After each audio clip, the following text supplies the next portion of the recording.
Hello friends, welcome to nerdy learners. ये polynomials का part 6 है। This video is brought to you by nerdy learners. तो चलिए फिर शुरू करते हैं हम लोग। तो पिछली वीडियो में हमने एक क्वेश्चन कर लिया था, अब दूसरे क्वेश्चन इस वीडियो में है। तो इस वाले क्वेश्चन में हम लोगों को क्या करना है कि right the coefficient of X square in in each of the following. तो हम लोगों को क्या करना है कि इसमें जो एक्स स्क्वायर का कोफिशिएंट है वो फाइंड आउट करना है, उसको निकालना है। तो जो सबसे पहला क्वेश्चन है वो है कि 2 + x² + x।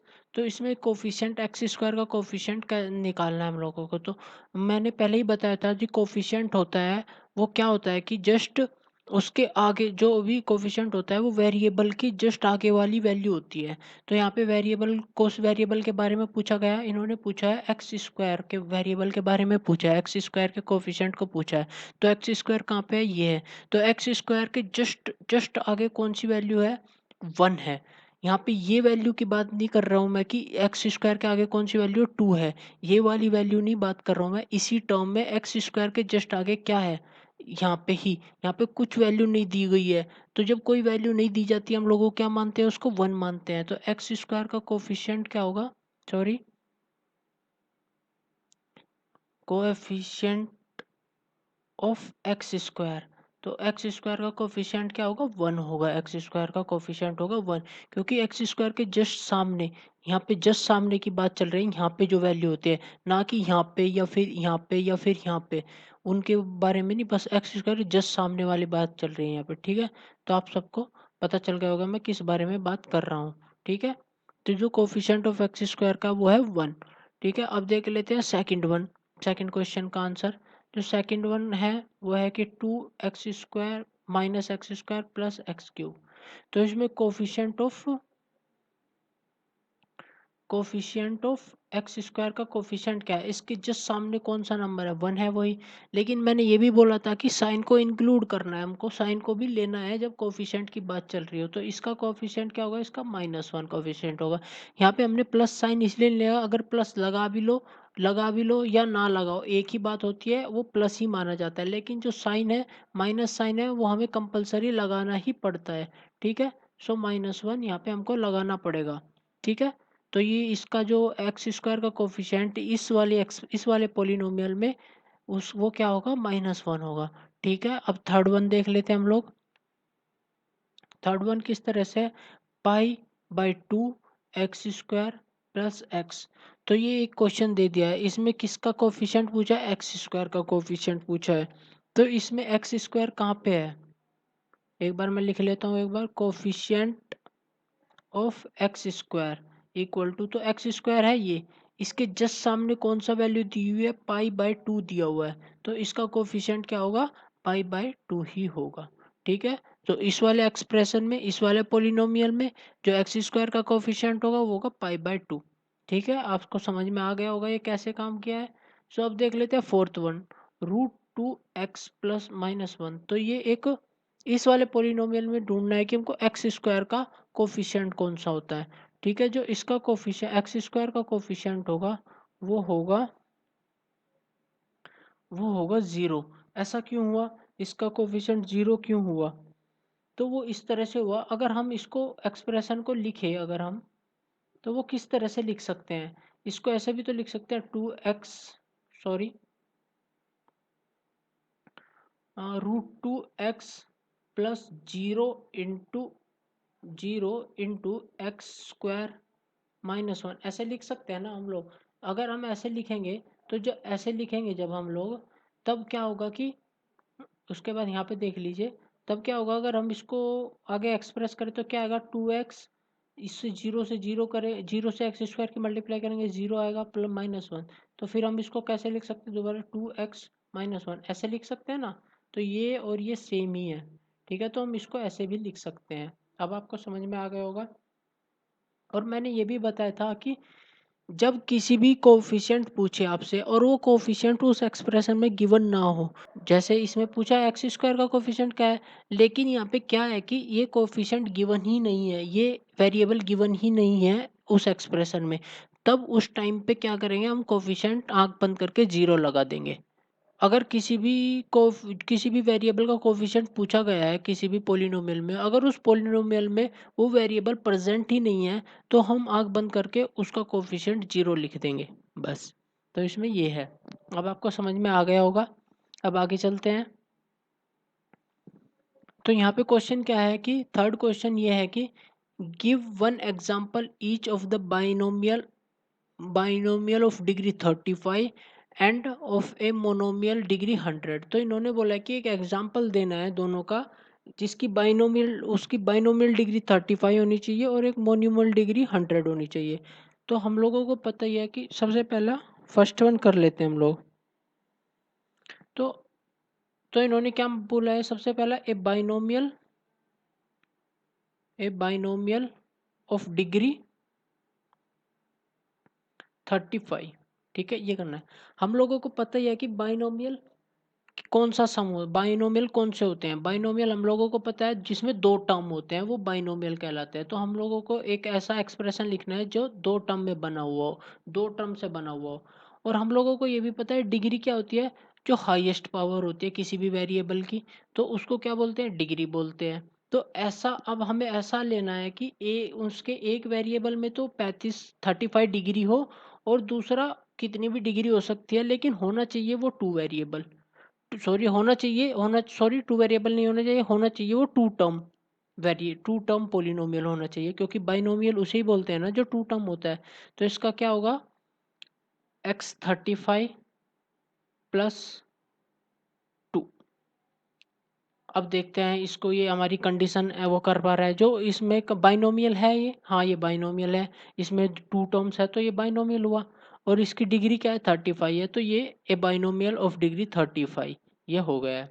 तो आप ऐसे और भी एग्जांपल्स दे सकते हैं, जरूरी नहीं ये एग्जांपल है। बाइनोमियल ऑफ ए डिग्री 35 का एक और एग्जांपल जैसे देखें हम, तो हो गए जैसे x35 प्लस x2, ये भी तो बाइनोमियल ही है, ये भी तो टू टर्म, ये भी तो बाइनोमियल ही है। और एग्जांपल भी लिख सकते हैं, x35 प्लस 2x, ये भी एक वही हो गया बाइनोमियल विथ 35 डिग्री। तो ऐसे करके कुछ भी लिख सकते हैं, लेकिन होना चाहिए जो भी पोलिनोमियल हम लिख रहे हैं वो पोलिनोमियल होना चाहिए बाइनोमियल। बाइनोमियल आपसे मतलब है कि टू टर्म होना चाहिए, दो टर्म ही होने चाहिए उसमें, जैसे ये एक टर्म हो गया, ये दो टर्म हो गए। ठीक है, अब आपको समझ में आ गया होगा। अब बात कर लेते हैं, और दूसरा क्या बोला कि एक मोनोमियल का एग्जाम्पल चाहिए जिसकी डिग्री 100 होनी चाहिए। सो ए मोनोमियल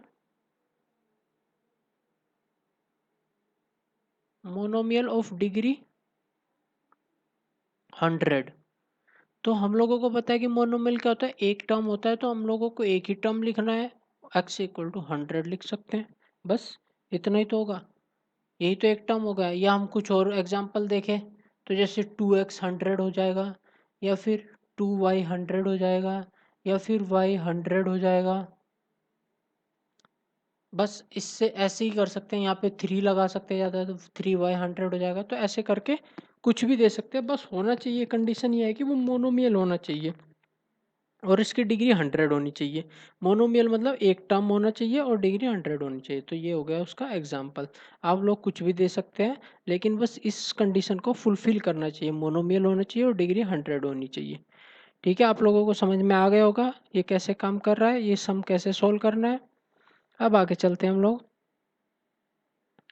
तो फोर्थ क्वेश्चन है इस तरह से कुछ, right the degree of each of the following polynomial. तो हम लोगों को हर एक जो भी गिवन पोलिनोमियल है उनका डिग्री लिखनी है। ठीक है, तो सबसे पहले फर्स्ट क्वेश्चन देख लेते हैं। 5x³ plus 4x² plus 7x। तो ये क्या है, फर्स्ट क्वेश्चन है। तो हमने पहले ही बताया था, जो किसी भी वेरिएबल की जो हाईएस्ट पावर होती है वही क्या होती है, डिग्री होती है। तो इसमें जो वेरिएबल है वो x वेरिएबल दिया हुआ है, इसकी हाईएस्ट पावर कौन सी है, degree equal to highest power कौन सी है, ये है 3 है। तो इसकी डिग्री क्या होगी, डिग्री 3 होगी इसकी डिग्री। ठीक है, आपको समझ में आ ही गया होगा कि कैसे काम कर रहा है ये। अब सेकंड वन का देख लेते हैं, 4 - y²।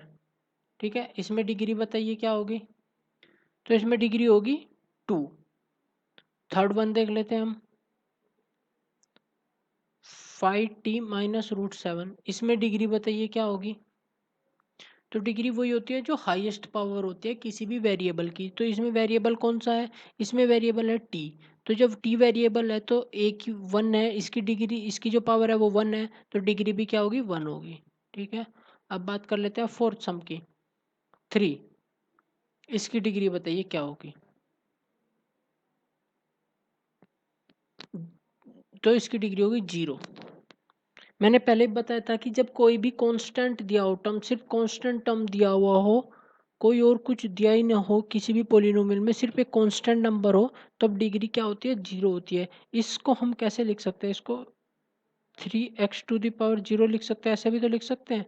तो इससे क्या हो जाएगा, 3 जब भी किसी की पावर 0 होती है तो क्या होता है, 1 होता है, 3 × 1। सो ये क्या बन गया, 3 बन गया।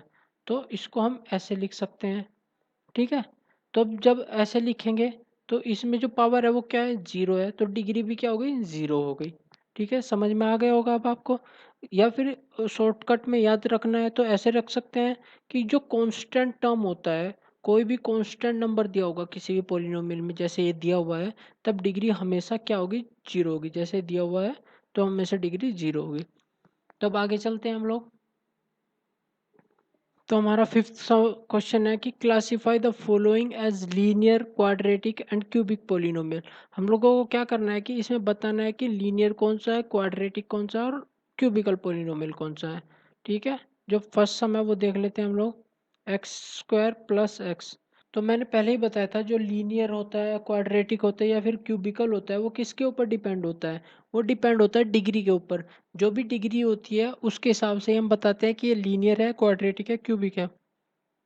तो इस वाले सम में इसकी डिग्री क्या है, जो हाईएस्ट पावर होती है वेरिएबल की, तो इसकी हाईएस्ट पावर क्या है, 2 है। तो 2 जब इसकी हाईएस्ट पावर रहती है, जब किसी भी पोलिनोमियल की डिग्री 2 होती है, हम उसको क्या बोलते हैं, क्वाड्रेटिक पोलिनोमियल। तो ये क्या है, ये है क्वाड्रेटिक पोलिनोमियल। ठीक है, समझ में आ गया होगा ये कैसे काम किया है। तो ये क्या है, एक क्वाड्रेटिक पोलिनोमियल। अब सेकंड वन देख लेते हैं, x−x³। इसमें क्यूब दे दिया है, जो डिग्री है वो क्यूब है। हाईएस्ट पावर कौन सी है इसमें, क्यूब है ऑब्वियसली। तो जब हाईएस्ट पावर क्यूब है तो फिर ये कौन सी बन जाएगी, ये ऑब्वियसली क्यूबिकल पोलिनोमियल बन जाएगा, क्यूबिकल पोलिनोमियल होगा। अब थर्ड वन देख लेते हैं, y+y² + 4। इसमें डिग्री क्या है, हाईएस्ट डिग्री वो 2 है, और जब हाईएस्ट डिग्री 2 होती है तो क्या होता है, वो क्वाड्रेटिक पोलिनोमियल।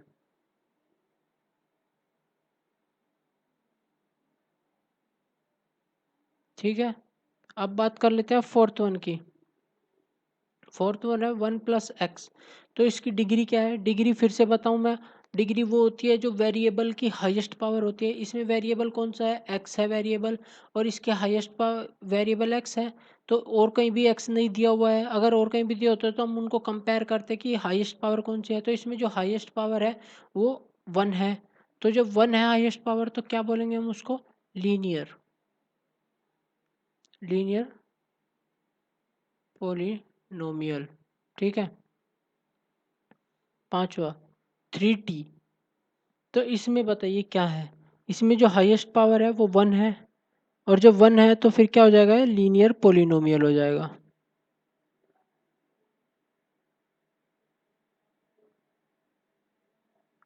ठीक है। अब बात करते हैं सिक्स्थ क्वेश्चन की।